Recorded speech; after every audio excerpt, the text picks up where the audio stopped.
أعوذ بالله من الشيطان الرجيم بسم الله الرحمن الرحيم والذين يقولون ربنا اصرف عنا عذاب جهنم إن عذابها كان غراما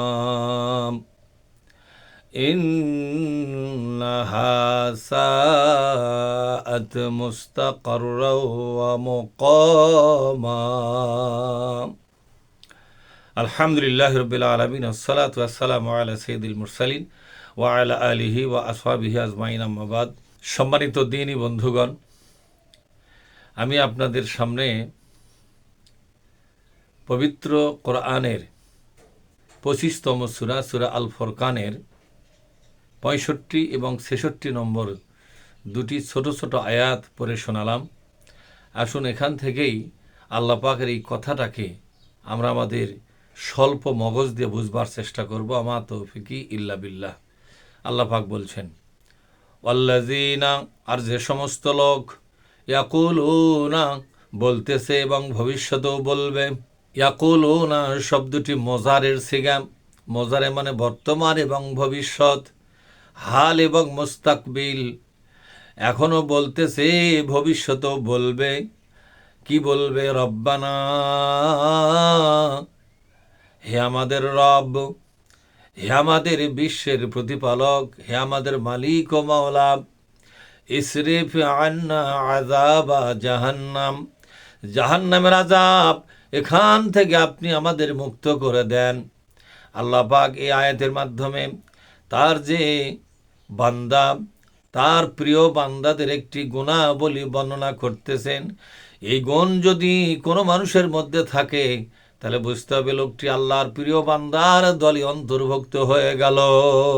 আল্লাহ পাক বলছেন, যারা নাকি এখনো বলতেছে আল্লাহ গুনাহ মাফ করে দাও, এ বলাটা তার হঠাৎ করে নয়, এ বলাটা তার ক্ষণস্থায়ী নয়, বরং ভবিষ্যতে যতদিন সে বেঁচে থাকবে তারাও একই কথাই বলবে। আর ভবিষ্যতে যারা আসবে তাদের মধ্যে যারা আল্লাহর প্রিয় বান্দা হওয়ার সুযোগ পাবে, তাদেরও চরিত্রের মধ্যে একই কথা পাওয়া যাবে, যে তারা বলতে থাকবে, আল্লাহ জাহান্নাম থেকে আমাকে রক্ষা করো, ওই জাহান্নাম আমরা সহ্য করতে পারবো না। এই জাহান্নামের ভয়ে ভীতু হইয়া জাহান্নাম থেকে বাঁচার জন্য চেষ্টা করবে। এই চেষ্টা করার মানে শুধু কথার মাধ্যমে নয়, এ তো গেল কথা। আর কাজের মাধ্যমে এমন কোনো কাজ তারা করবে না যে কাজটা করার মাধ্যমে জাহান্নামী হতে হয়। জাহান্নামে যাওয়ার জন্য যে অপরাধগুলো আল্লাহ নির্ধারণ করে দিয়েছেন, এই অপরাধগুলো করলে তোমরা জাহান্নামী হবে। এই সকল গরিহিত অন্যায়, অপকর্ম, জুলুম, ফাসেকি, ফুসকামি, মোনাফিকি, কুফরি, এর থেকে সে নিজেকে মুক্ত করে রাখে। যখন বুঝতে পারে এই কাজটি জাহান্নামে যাওয়ার জন্য যথেষ্ট, তখন সাথে সাথে তৎক্ষণাৎ এই কাজটি ছেড়ে দিয়া নিজেকে জাহান্নাম থেকে মুক্ত করার জন্য বাস্তবিকভাবে সে পদক্ষেপ গ্রহণ করে। শুধু মোনাজাতের মাধ্যমে জাহান্নাম থেকে বাঁচতে চায় না, বরং কাজে কর্মে, চিন্তা ভাবনায়, চেতনায় সব জায়গা থেকে জাহান্নামে হওয়া থেকে বাঁচার জন্য সে চেষ্টা সাধনা করে। এ কথাই আল্লাহ বুঝালেন, ও বান্দা, তোমরা যদি সর্বক্ষণিকভাবে জাহান্নাম থেকে বাঁচার জন্য চেষ্টা করো, এই চেষ্টার পাশাপাশি আমি আল্লাহ রব্বুল আলামিনের দরবারে আবেদন নিবেদন করতে থাকো এবং বলতে থাকো, আল্লাহ আমাদেরকে জাহান্নাম থেকে রক্ষা করো। ওই জাহান্নামে যেতে পারবো না, ওই জাহান্নামের আগুন আমাদের সহ্য হবে না। এজন্য জাহান্নামে যাওয়ার সমস্ত অপরাধগুলো আমরা ছেড়ে দিয়েছি, তারপরও ভরসা পাচ্ছি না। তোমার দয়া, মায়া, মমতা ছাড়া জাহান্নাম থেকে বাঁচতে পারবো না। জাহান্নামের কাজ, অপরাধগুলো ছেড়ে দিয়া আমরা দাম্ভিক হই নাই, অহংকারী হই নাই, বরং ওইগুলোর মধ্যে আমাদের কোনো বরত্ব নাই।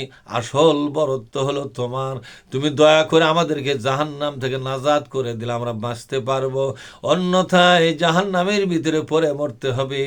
আমাদের আপন বলতে তুমি ছাড়া আর কেউ নাই। কেননা ইন্না আযাবাহা কানা গরামা, নিশ্চয়, ইন্না মানে নিশ্চয়, আযাবাহা ওই জাহান্নামের শাস্তি, কানা গরামা বড়ই নিকৃষ্ট এবং বড়ই জঘন্য আশ্রয়স্থল। ওই জাহান্নামের শাস্তি সর্বনাশের শাস্তি। ওই জাহান্নামের শাস্তি। গরাম শব্দের অর্থ কি? গরাম শব্দের অর্থ হলো বড় বেদনাদায়ক, বড় দুঃখজনক, বড় মর্মান্তিক, বড় করুণ পরিস্থিতির সৃষ্টি হবে ওই জাহান্নামের ভিতরে।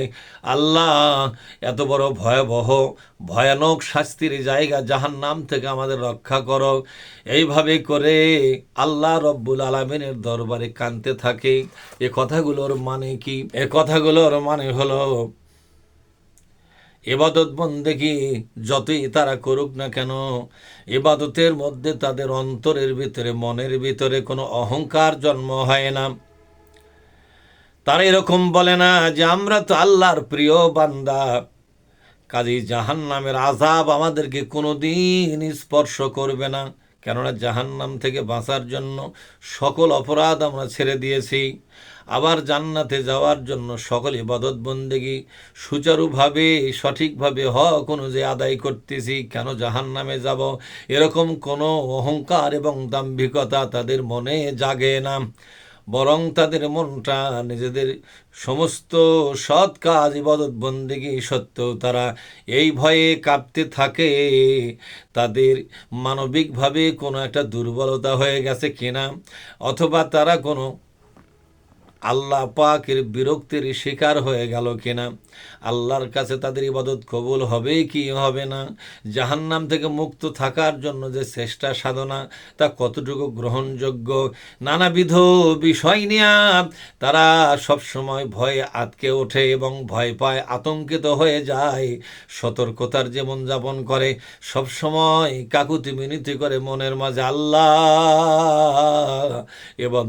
ইবাদতের উপর তোমার ইবাদত করেছি তোমার নির্দেশের জন্য, জাহান্নাম থেকে মুক্ত থেকেছি শুধু তোমার নির্দেশের জন্য, কিন্তু এটাই আমি নিজের জন্য যথেষ্ট মনে করি না।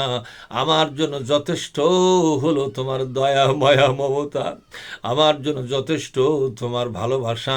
তুমি যদি ভালোবাসা দাও, কাছে টেনে নাও, আমি বাঁচব, অন্যথায় বাঁচার কোনো সম্ভাবনা নাই।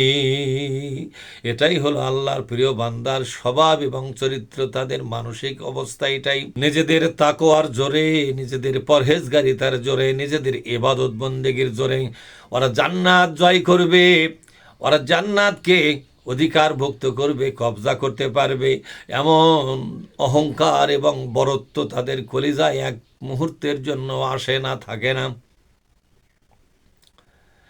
বরং নিজেদের মানবিক দুর্বলতাগুলো মনে করে সব সময়। সে মনে করে আমি একজন মানুষ, অনেক কাজই মানবিক দুর্বলতার কারণে হয়ে গেছে। আল্লাহ সেই দুর্বলতার কাজ এবং কথাগুলো, সেই দুর্বল চিন্তা ভাবনাগুলো যা তোমাকে ব্যথিত করে, যা তোমার হুকুম অমান্য করার পরিবেশ তৈরি করে, এমন চিন্তা, এমন কাজ যা আমি আমার মানবিক দুর্বলতার জন্য আমার দ্বারা সংগঠিত হয়ে গেছে। অনেক কথা এমনভাবে বলে ফেলেছি যা বলা উচিত ছিল না, অনেক কাজ এমনভাবে করেছি যেটা করা উচিত ছিল না, অনেক সিদ্ধান্ত এমনভাবে নিয়েছি যে সিদ্ধান্ত নেওয়া ওইভাবে ঠিক হয় নাই। একজন পরহেজগার মানুষের কথা, কাজে, কর্মে এরকম দুর্বলতা প্রকাশ হওয়া ঠিক হয় নাই। এগুলো সামনে নিয়ে সে কাকুতি মিনতি করে মহাবিশ্বের মালিকের কাছে, বলে, আল্লাহ, ওগো আল্লাহ, আমাকে ক্ষমা করে দিও, আমার এই দুর্বলতা, এই অধ্যায় এগুলোকে ক্ষমা করে দিও।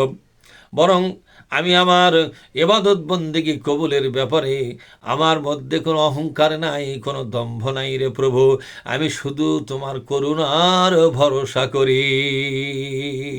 এটাই হলো আল্লাহর বান্দা হওয়ার আসল যোগ্যতা, এটাই হলো আল্লাহ পাকের প্রিয়